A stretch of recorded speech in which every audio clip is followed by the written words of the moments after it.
So puffy glass is essentially a hybrid concocted from glass and baking ingredients like flour. And today I will use just the basic ingredients, that is flour and glass, and to fill what I call a gravity mold.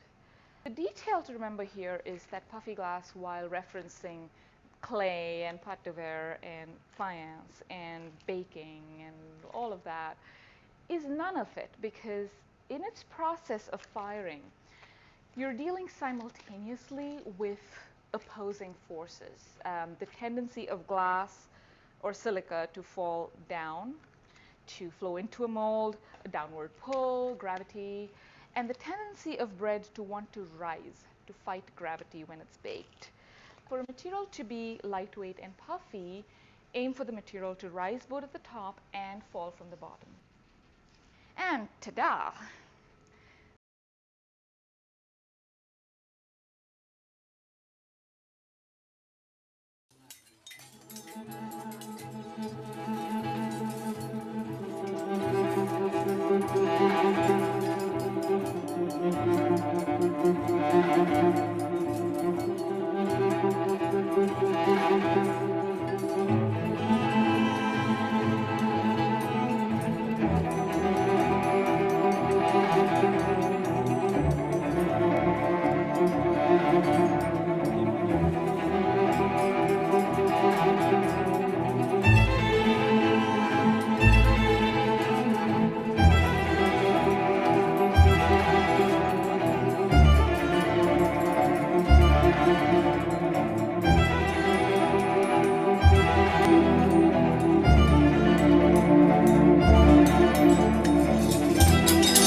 It's a space that's filled with convex reflective glass mosaics.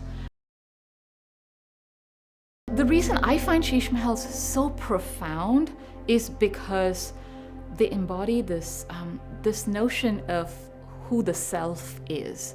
In the Sheesh Mahal, no matter what your size is in the center of the room, you're going to be really small anywhere in the reflection. But if you hold a lamp in your hand and you wave that around, everything around you is going to glow.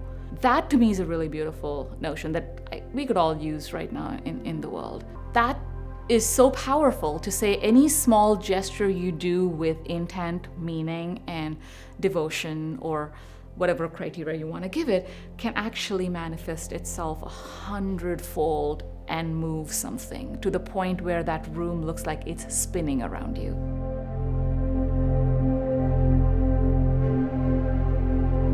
When I tried to go looking for those tribes, I realized they had all been disbanded by the 2000 Latur earthquakes that hit Gujarat. So by the time I went there, I think in 2003 or 2004, I didn't find any of these practicing artisans.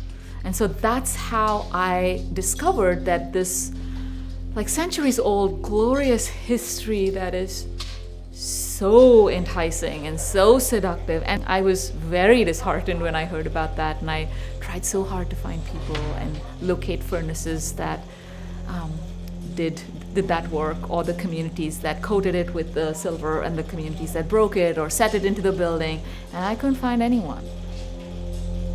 Once you gate that space up for conservation reasons, you're not even able to touch it with your eyes, and that's a whole other level of detachment. So you only move farther and farther and farther away, and all of those things just made me more determined to make this body of work. I started to think about ways in which I could bring it back to life in a way that's real, that's making it relevant here. So I started thinking, well, I wish the Sheesh Mahal were skin. So here I am trying to bring to life a style of architecture that is completely obsolete and dead. In order to bring that to the front, what immediacy what can I give it that sort of just, and what came to my mind was breath.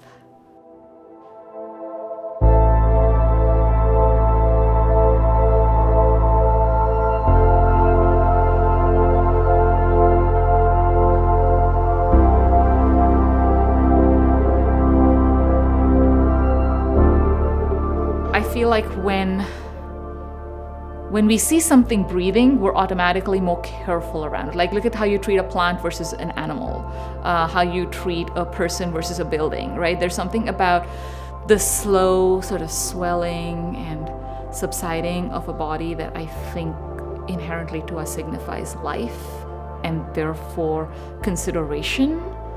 And I felt like that's the energy I want to give the Sheesh Mahal. Very subtle, just that little bit, to switch it from being a wall to a skin. Thinking about this work as a living being. It looks like the panel is breathing in sections. Just like human body, the skin is draped over a skeleton. The skeleton, instead of being made of calcium like our bodies, it is made out of stainless steel. And the skeleton follows the grid of the Agra fort. Just as we treat, or hopefully treat, another human being with respect because they are a living, breathing, warm entity that's responding in their own cyclical, rhythmic way to being alive. If the artwork did that, maybe it builds awareness that everything that one is surrounded by has life, deserves respect and attention and